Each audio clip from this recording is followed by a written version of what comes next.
social contract through the amendment process in Article 5, court rulings, using the First Amendment right to speech, petition, and assembly, calling representatives, voting, civil disobedience, and ballot initiatives.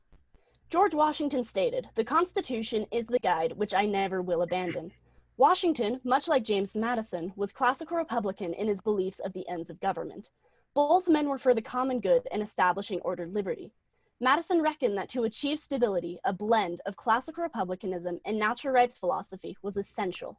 While Washington, knowing our young country was vulnerable, emphasized internal and external security, declaring neutrality and quenching outbursts such as the Whiskey Rebellion. George Mason and Oliver Ellsworth differed from Washington and Madison, being in favor of natural rights. Ben Franklin, on the other hand, emphasized the common good, signing the Constitution on behalf of the good of the people, despite his objections to its design.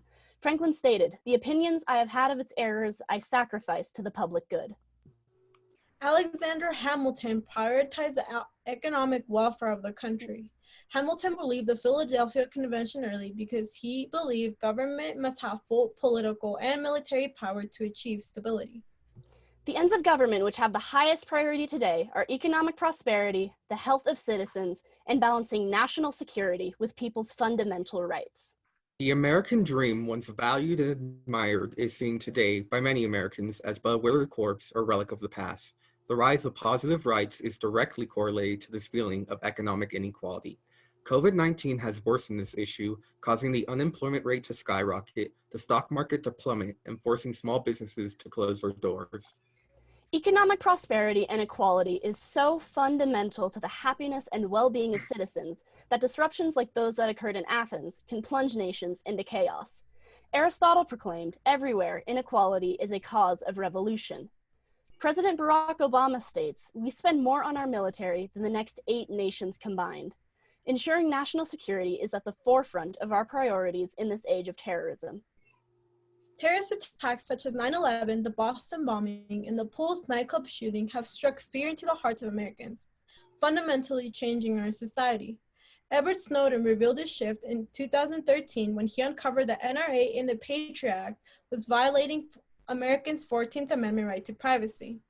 As former British Prime Minister Theresa May proclaims, national security is the first duty of government, but we are also committed to reversing the substantial erosion of civil liberties. Thank you. Let me pick up where you left off, I think where Anna left off. This conflict you seem to be presenting between natural rights and individual liberties, and then the responsibility of the government to defend us, perhaps at the expense of our natural rights. Let me ask a very specific and but still broad enough question. How has this current COVID-19 crisis tested the limits of government? It tested the purpose of government.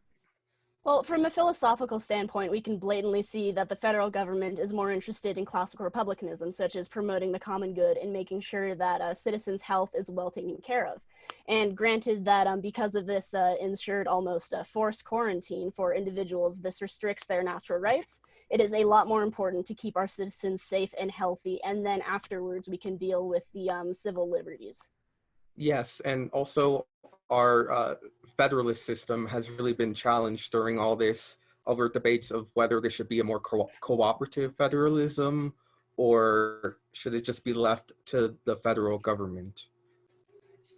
So let's imagine, let's push that a little bit farther. Let's imagine something different.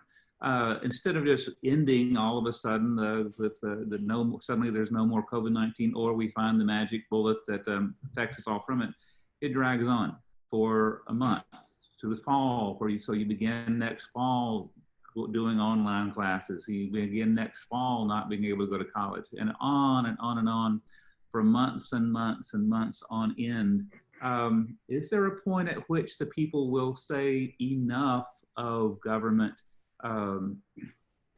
enough of this protection of the common good? We have our right to take our risks. How are you going to respond to that? I'm not sure I made that question very clear, but how are we going to respond to this challenge that's inevitably going to show up, come before us? Well, we have Well, already, oh, sorry. go. We have already seen occurrences like this happening, even in our own home state, Nevada. And just a couple days ago, there was a protest in Carson City where mass groups of people, despite the recommended quarantine, there were mass groups of people coming together, not social distancing, and even protesting.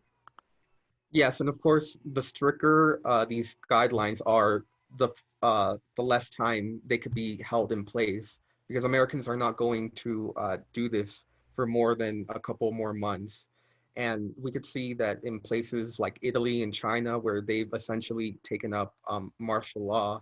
I don't believe that that would necessarily be the case here, but we could definitely see that people are resisting this. Well, Thank I you. see that definitely go back to how federalism and how this federal government definitely can, within their own state, people have the right to voice their opinion and their ideas, and it definitely goes back to how the government gives us negative and positive rights so that we can voice our opinions. Thank you, Anna. Let's move on to our next questioner. Folks, I'm going to switch directions a bit. For the founders, one of the ends of a federal republic is to avoid the most common faction between the rich and the poor. How effective has the US Constitution been in this regard? Well, it hasn't been very effective because the founders, such as Gouverneur Morris, he proposed a plutocracy. However, that didn't really come to fruition, but the founders are all quite wealthy people. And we could see that conflicts among classes have arisen, most prominently during times like the Great Depression or the Gilded Age. And we could see that arguments that people like Plato and Aristotle made on these different classes fighting is coming to fruition. How would Aristotle view some of the progressive reforms of the last 75 years? Initiative, referendum, recall, vote by mail, ballot harvesting approach that California has, all of these kinds of, how would he view these innovations? Would he be favorable to them or not? I do think he would be favorable to them because Aristotle did dislike direct democracies, and by these different methods, we could kind of avoid that, as well as keep the people safe from exposing themselves to COVID-19. Yes, I agree with my colleague and say that Aristotle would be impressed, especially with the fact that while we do not have a direct democracy, there is still a meaningful connection between the citizens and their government. I would definitely agree by this, and I would like to add that other philosophers like John Locke would also agree with this theory by stating that it is an individual's right to voice their opinions, and whether it be in voting or other ideas that they have. Does the separation of powers still exist, or is has that framework that the founders set up collapsed? Well, we could clearly see that presidents such as Andrew Jackson have somewhat undermined separation of powers when he refused to uphold the ruling in the Cherokee Nation versus the United States. And then we also saw this with Woodrow Wilson as well as FDR.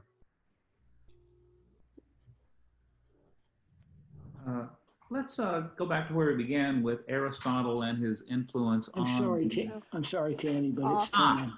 Nah. Darn. I was really wanting to get back to Aristotle. It's gonna be interesting.